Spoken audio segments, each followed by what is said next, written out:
I've worked with hundreds of dropshipping beginners, and they all do 4 mistakes which lead them to not making money with dropshipping. Today I'm gonna uncover them and basically show you how to not fail in dropshipping instantly from the get-go when you're getting started. Mistake number 1.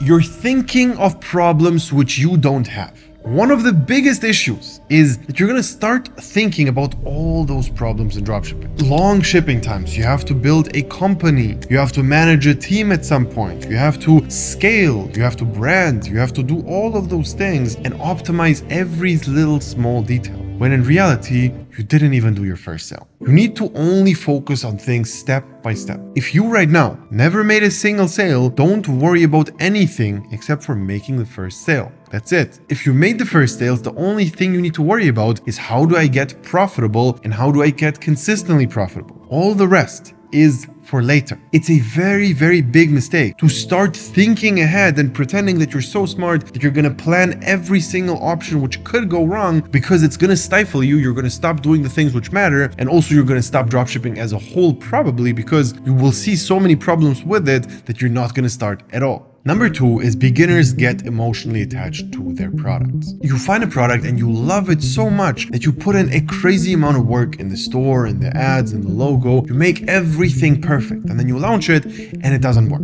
And then what you do, instead of killing the product, you keep trying and trying and trying and trying because it took you a month or so to basically prepare the product. And just because it took you so long, it feels like now you have to make it work. And because it feels like that, you don't stop testing it, but rather overspend until you basically run out of money. And I've seen this as a very common trait, because let's say you test a product and it takes you 1 month and it doesn't work. You're upset, you cannot believe what happened, you're super pissed, whatever. You test the same product and it takes you a day.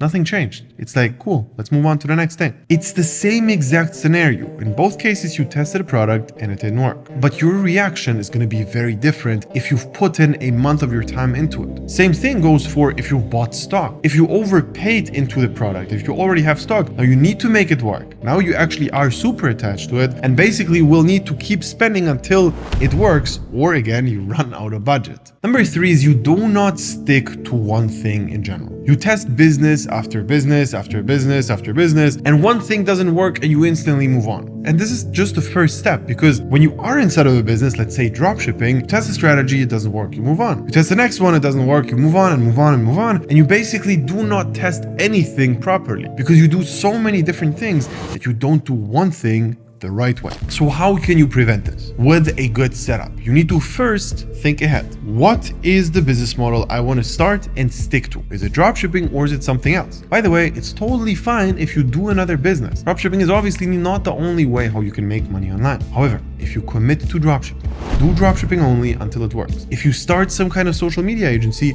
do that until it works. Do not do multiple things at a time. It's not worth it as a beginner. Later on, you can layer things in, but as a starter, don't even think about all of that. Just do one thing until it works. And then when you're inside of the business, let's say dropshipping, again, you stick to one strategy no matter what. And here it's very important to obviously pick a proven strategy, which you didn't invent by yourself, but actually has a proven track record of people making it work over and over and over again, and you not being the first person. And this leads us to the next thing, which is basically trying to reinvent the wheel and do things by yourself. You're gonna start putting in your own personal opinions into everything. You see a product and let's say you like it, and then you're gonna think to yourself, I like this product, let me sell it. When in reality, you liking the product has nothing to do with the product being good or bad. This is not the way how to pick a product. Same thing goes for everything. If you like an offer more and you think, all right, I would buy it definitely for $25, but I would never buy this for $45. Doesn't matter though, because look at your competition. If they're selling it for $45, clearly other people are buying it for $45. So try to forget your personal opinion completely, lay that aside and focus on one strategy only. And this is going to be one of the biggest decisions you're going to have, but it's basically picking what strategy it actually is. And trust me, you're not going to invent the new best strategy in dropshipping. It's not going to happen. There's not going to be a single thing which you can implement by yourself as a dropshipping beginner, which is going to be better than what is already out there. If you come into our program and you start putting in your own personal thoughts and your personal opinions and your own little twists and ideas, nothing is gonna work. You're not gonna make money because we have a system which works in itself. And the reason why we do it like we do it is because we tested everything else, it worked worse, and that's why we do it exactly how it is right now. And this is something you need to keep in mind. Whenever nobody is doing something, it means there's a very high chance that it was already tested, it didn't work, and that's why nobody is doing it. So basically, lay your ego aside and understand that you do need help with the dropshipping business. And I truly don't understand why it's so difficult to understand that. In the end of the day, in every single field of life, it's very normal to get a coach. If you start playing basketball, it's very obvious to get a basketball coach. You obviously cannot name me a single NBA player who didn't have a coach. There's one thing which all of them had in common, and it's they had guidance. It just does not make sense to not do that. And in dropshipping, everybody thinks they're this new Steve Jobs, and they basically will be this marketing genius who's gonna crush it by themselves. Bad news. It's not gonna happen. So if you're actually interested to work together with me, you can click the link below, sign up for a call, and we're gonna find out if it's a good fit.